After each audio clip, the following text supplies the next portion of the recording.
Como funcionam as expiações, as provas e os testes que a gente vem viver aqui nessa vida, que seriam nada mais, nada menos que aprendizados, né?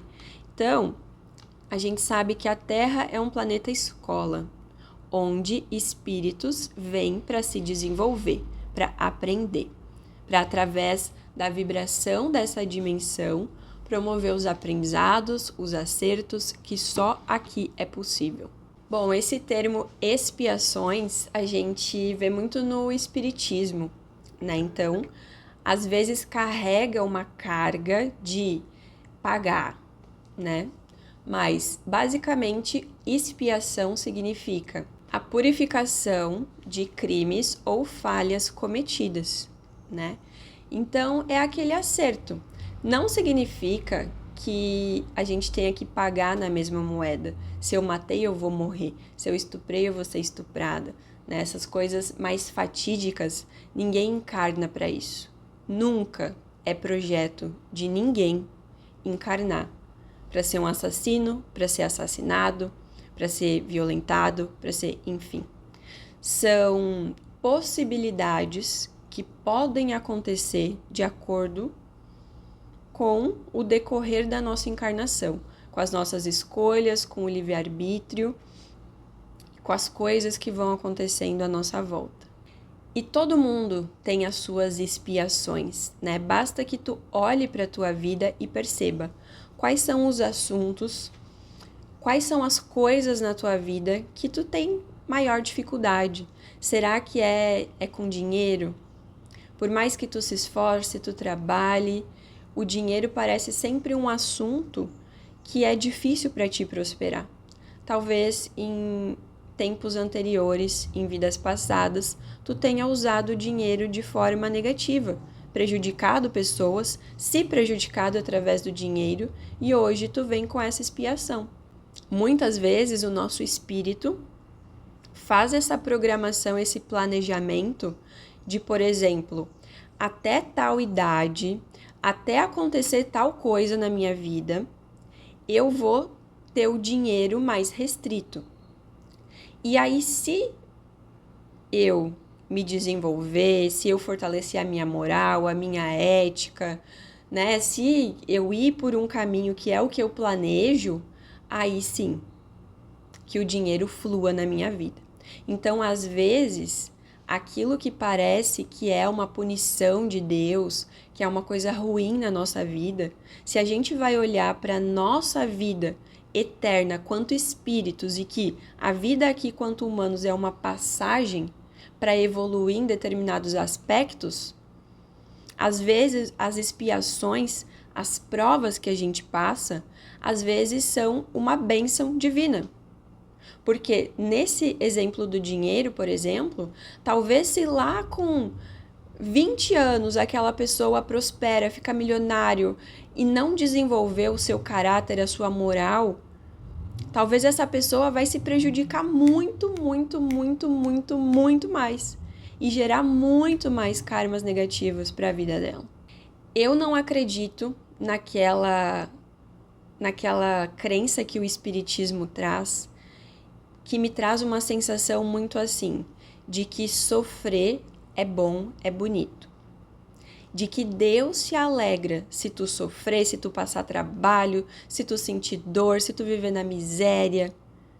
Deus se alegra com isso porque tu tá pagando os teus karmas. Isso é muito bonito, isso é muito bom, isso é muito... Eu acreditei durante muito tempo nisso.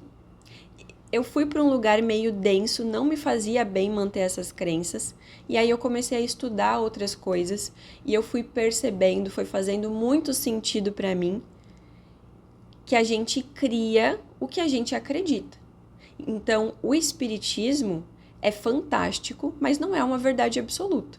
Se eu acreditar fielmente em narrativas do espiritismo, vai ser isso que vai ser a minha realidade. Agora, quando eu começo a estudar outras coisas, sentir outras coisas e começo a entender que Deus é amor, que a natureza é próspera, que a natureza é saudável, é próspera, é bela, que a criação de Deus é tudo isso, começa a fazer sentido para mim que não pode ser que eu tenha nascido só para sofrer e que seja tão bonito assim, passar tanto sofrimento. E aí a gente começa a se conectar de uma forma diferente com as nossas expiações, provas e testes. Então, hoje eu vejo isso como aprendizados, que a minha alma, que o meu espírito precisa viver. E que não precisa ser na base da dor. Pode ser no amor, na leveza, na facilidade. Só que, como que eu vejo? Muitas vezes, o nosso próprio espírito, que tem o livre-arbítrio, escolhe pagar na dor. Porque carrega muita culpa, porque carrega, sabe, sentimentos de baixa vibração. E pensa assim, se for tudo muito fácil, eu não vou conseguir aprender, eu vou me perder. Então eu quero, na minha encarnação, sofrer para pagar pelo que eu fiz. Às vezes é o nosso próprio espírito que pensa isso, porque eu não consigo conceber que um ser elevado, um mentor espiritual, um mestre ascensionado, Jesus Cristo, Deus, eu não consigo conceber de que esses seres tão elevados iriam querer isso pra gente. Quais são as tuas expiações? Pode ser dinheiro, pode ser uma doença, uma dor crônica, pode ser um filho, pode ser uma mãe, um familiar, pode ser inclusive a extrema feiura, o extremo desajuste dos padrões sociais. Porque sim, a aparência também faz parte do nosso projeto reencarnatório.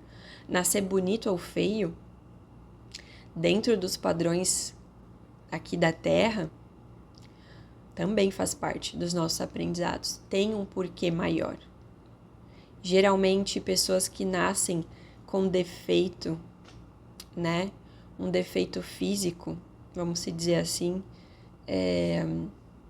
uma perna mais curta, sem um braço, com uma deformidade, pessoas que nascem fora dos padrões de beleza da Terra,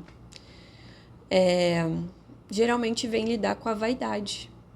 Geralmente são seres, espíritos que em outras vidas talvez foram muito vaidosos, muito egocêntricos. E através da feiura, desse desajuste, vem laborar essa vaidade dentro de si. Aqui é só mais um exemplo. Um filho que é uma expiação, que é uma prova, que é um desafio na vida de uma mãe, de um pai, pode ser um espírito para quem a gente fez mal em vidas anteriores. Uma doença, muitas vezes é uma programação, é uma expiação, porque em outras vidas eu não cuidei do meu corpo. Eu me fiz mal, eu me maltratei. E nessa eu venho viver essa expiação. Quais são as expiações da tua encarnação? Pensa sobre isso, isso é muito importante, sabe por quê? Porque isso vai estar diretamente conectado, isso será o teu propósito primário. Muitas pessoas me procuram na análise de mapa natal para entender o seu propósito, a sua missão. É isso. Eu gosto muito de entender o propósito profissional. É um chamado muito forte na minha vida.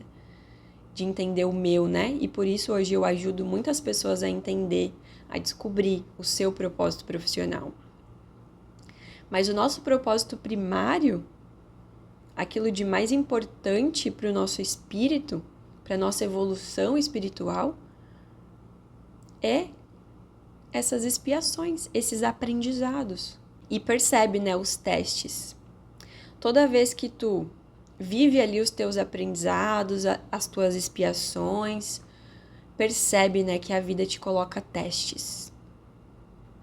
Então, naquele exemplo do dinheiro, se tu foi uma pessoa que usou muito mal o dinheiro em vidas passadas, prejudicou pessoas e a si mesmo. Aí nessa vida tu vem com essa contenção, essa expiação. O dinheiro vai ser um desafio para mim, até que eu atinja tal nível de maturidade, de responsabilidade. Aí então será mais seguro para mim poder ter prosperidade na vida. Ok. Aí tu chega lá. a tua moral, teus valores, a tua consciência, tá tudo desperto, bem alinhado, a coisa começa a melhorar. Ou tu passa por um momento difícil, de novo. E aí vem um teste para ti.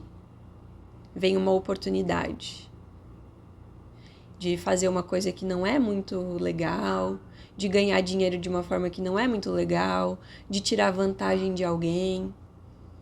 E aí? Tu sucumbe a velhos padrões ou não? Eu já percebi isso acontecendo muito na minha vida, muito. De alguma coisa acontecer e eu olhar e pensar assim, olha o teste acontecendo, para me colocar em prova se realmente eu aprendi. Mas eu acredito que a gente pode viver as nossas expiações, as nossas provas, testes, como aprendizados. Quando a gente olha com esse olhar, eu não só acredito, eu tenho certeza que dá pra gente viver com mais leveza e dá pra vida ser melhor. Não esquece, tu cria a tua realidade. Se tu acreditar que tu precisa pagar na base da dor, a vida será isso. Se tu acreditar que tu pode viver os teus aprendizados e acertos no amor, na facilidade, na alegria, na gratidão, isso vai ser a tua realidade.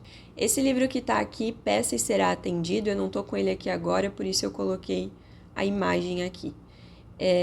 Foi o livro que me trouxe esse despertar, essa clareza, para entender que não é bem assim as expiações.